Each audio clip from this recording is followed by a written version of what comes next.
นกด้วยเหรอโอ้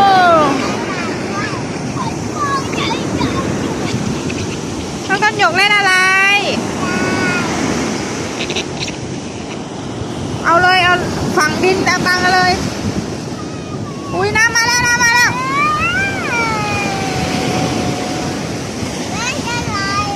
มาเร็วน้ำมาเร็วน้ำมาเร็วขึ้นเร็วเร็วเป็น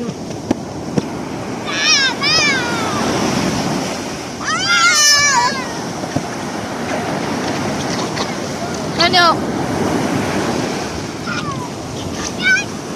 มาแล้วเปียกตูนอย่าเล่นนะลูกอย่าไปไกลนะเดี๋ยวไอ้นั่นน่ะพาไปลอยไปนู่นเลยทีเนี้ย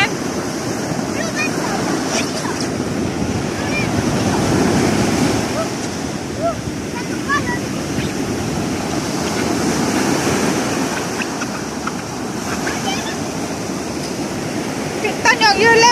วน้ำมาแล้ว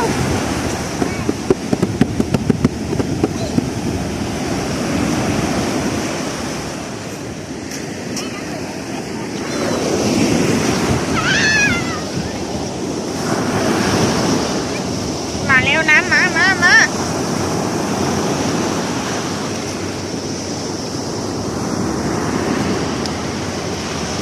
เร็วเดี๋ยวน้ำ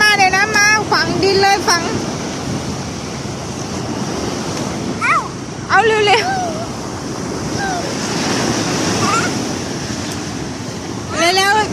เอาดินถมพี่ตังเลยดินถมพี่ตัง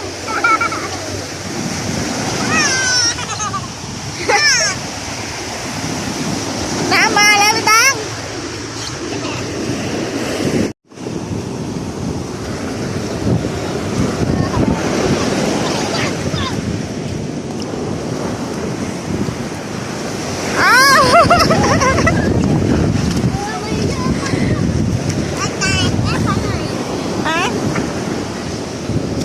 จะเต็มแ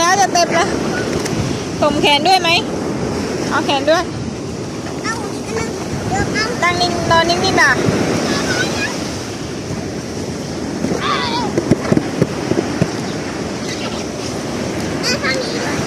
เดี๋ยวได้เอาไปทีละค่ะน้ำมามันก็ไม่น้ำเลยลูกตา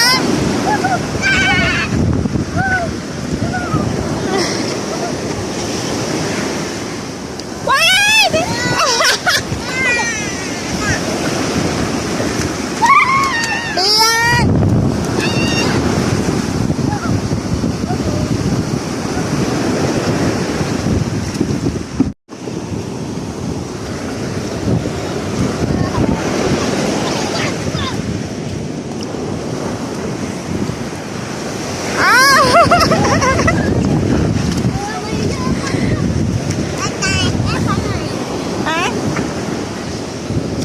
จะเต็มแ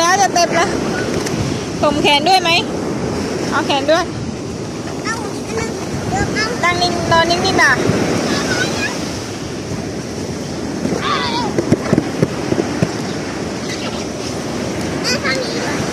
เดี๋ยวได้เอาไปทีละค่ะน้ำมามันก็ไม่น้ำเลยลูกตา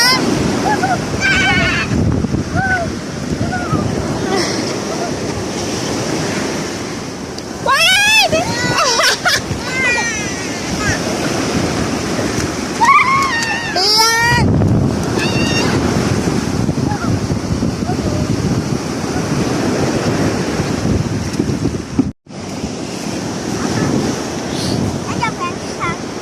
นี่เอาดินถมพี่ตังเลย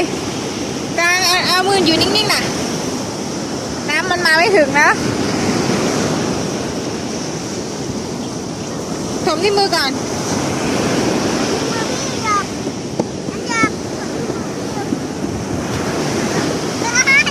ท่านหยกคือถมที่ตรงไหนถมไปเลยเป็นมนุษย์ดินโอ้